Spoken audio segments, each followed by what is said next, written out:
Hey guys, today you are going to learn about India's caste system. So India's caste system is basically their social structure. So we've learned about Mesopotamia's social structure, we've learned about Egypt's social structure, and today is going to be about India, which they call the caste system.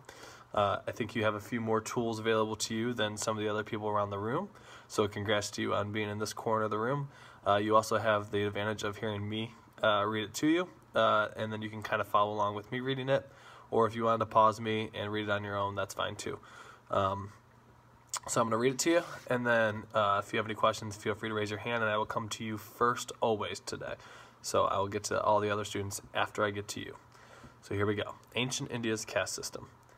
As you've learned about with Mesopotamia and Egypt, almost every early civilization had some type of social structure, where certain groups of people had more power than other groups of people in society.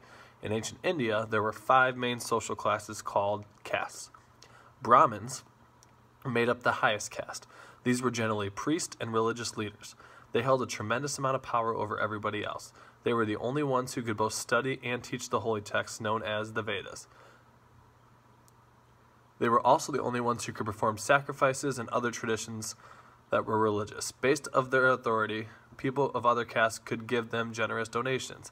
By giving Brahmins valuable goods, people of other castes believed that they would be rewarded in their next life. Next to the Brahmin class was the Kshatriya class.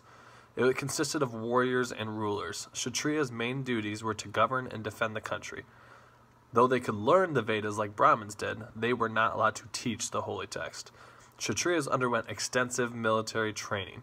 They were the experts in archery, using swords, and hand-to-hand combat.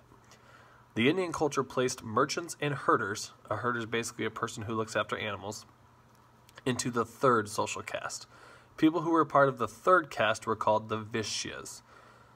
Vaishyas were expected to raise cattle, to farm, or to trade. Like Kshatriyas, they could only learn, but they could not teach the holy text. The fourth caste in India was the group of people called the Shudras. This was the largest Indian caste. Most of the people in this caste did a lot of tough manual labor. This caste consisted mainly of servants, farmers, and general laborers. They were barely educated. They were also not even allowed to learn the Vedas, the holy text. Boys of the 3 upper castes participated in an initiation ceremony when they began learning the holy text. But since Shudras were not even allowed to have an initiation ceremony because they couldn't learn the holy text, they would kind of go on and keep doing their own work. Below all 4 of these castes that I've listed so far, and the lowest in Indian society, were a group of people known as the untouchables. This group of people had jobs or ways of life that involved activities that higher castes considered disgusting or dirty, such as handling garbage and dead animals. Untouchables often had to live in their own villages and neighborhoods. They could not enter most temples or attend school. Most Indian people would try not to even touch or look at this group of people.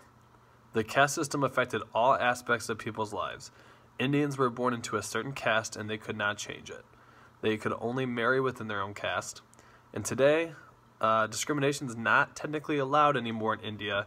However, despite these laws, caste status continues to affect many parts of Indian culture.